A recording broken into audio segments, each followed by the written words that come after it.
Hi friends, Fizan വ്ളോഗിൻ്റെ പുതിയ വീഡിയോയിലേക്ക് എല്ലാ കൂട്ടുകാർക്കും സ്വാഗതം. എൻ്റെ ഈ ചാനൽ ആദ്യമായി കാണുന്നവരാണെങ്കിൽ ഒന്ന് സബ്സ്ക്രൈബ് ചെയ്യണം, ഷെയർ ചെയ്യണം, ലൈക്ക് ചെയ്യണം. ഈ വീഡിയോ അവസാനം വരെ എല്ലാവരും കാണണം കേട്ടോ.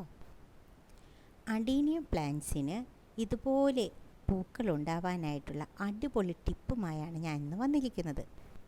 അഡീനിയം പ്ലാന്റ് വളരെ ചെറുതായാൽ പോലും നന്നായി പൂക്കളുണ്ടാവാൻ ഈ ടിപ്പ് ചെയ്താൽ മാത്രം മതി. ഡെസേർട്ട് റോസ് എന്നറിയപ്പെടുന്ന ഈ പ്ലാന്റ് പ്രൂണിങ് ചെയ്താൽ ഒരുപാട് ബ്രാഞ്ചസുകൾ വരും. അവിടെ ഒരുപാട് പൂക്കൾ ഉണ്ടാവുകയും ചെയ്യും. പ്രൂണിങ്ങിനെ കുറിച്ച് ഒരു വീഡിയോ ഞാൻ ഇതിനു മുമ്പ് ഇട്ടിട്ടുണ്ട്. അതിൻ്റെ ലിങ്ക് ഞാൻ ഡിസ്ക്രിപ്ഷൻ ബോക്സിൽ ഇട്ടേക്കാം. കാണാത്തവരുണ്ടെങ്കിൽ ഒന്ന് കണ്ടു നോക്കൂ. അന്ന് ഞാൻ കുറേ പ്ലാന്റുകൾ പ്രൂൺ ചെയ്തിരുന്നേ. അതിന് ഒരുപാട് ബ്രാഞ്ചസുകൾ വന്ന് ഒരുപാട് പൂക്കൾ ഉണ്ടായതാണ് ഇപ്പോൾ ഈ കാണുന്നതെല്ലാം. വിത്ത് പ്രൂഫാണ് കേട്ടോ എല്ലാം. ആ വീഡിയോ കണ്ടു കഴിഞ്ഞാൽ നിങ്ങൾക്ക് എല്ലാം മനസ്സിലാകും. ഇതെല്ലാം വളരെ പ്രായം കുറഞ്ഞ പ്ലാന്റുകളാണ് കേട്ടോ. ഒരു 1.5 കൊല്ലം പ്രായം തന്നെയേ ഉള്ളൂ എല്ലാത്തിനും. ഇപ്പോൾ ഇത് കണ്ടില്ലേ, ചെറിയ പ്ലാന്റാണിത്. ഇപ്പോൾ അത് പ്രൂൺ ചെയ്തിട്ട് അതിൽ ബ്രാഞ്ചസുകൾ വന്ന് അതിൽ കണ്ടോ നല്ലപോലെ പൂവുണ്ടായിട്ടുണ്ട്.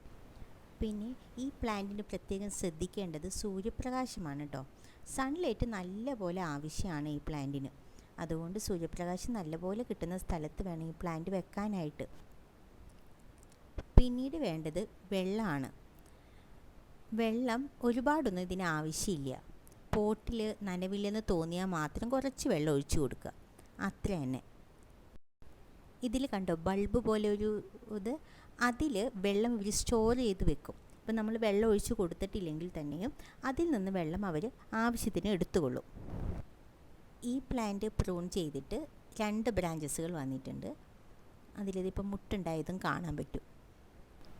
ഇനി ഇതിലും ചെറിയൊരു പ്ലാന്റ് ഞാൻ പ്രൂൺ ചെയ്തിട്ട് മുട്ടുണ്ടായത് കാണാം. കണ്ടോ മുട്ടുണ്ടായിരിക്കുന്നത്. ഇനി വേറൊരു പ്ലാന്റ് ഉണ്ട്, അതിൽ പൂവുണ്ടായിരിക്കുന്നതും കാണാം. വളരെ ചെറിയ പ്ലാന്റാണ് ഇത്. ഞാൻ പ്രൂൺ ചെയ്തിട്ട് ഇത് കണ്ടോ മുട്ടും പൂവും ഒക്കെ ഉണ്ടായിട്ടുണ്ട്. എൻ്റെ വീഡിയോ എല്ലാവർക്കും ഇഷ്ടമായെങ്കിൽ എല്ലാവരും സബ്സ്ക്രൈബ് ചെയ്യണം, ലൈക്ക് ചെയ്യണം, നിങ്ങളുടെ ഫ്രണ്ട്സിനൊക്കെ ഷെയർ ചെയ്ത് കൊടുക്കുകയും വേണം. Thanks for watching.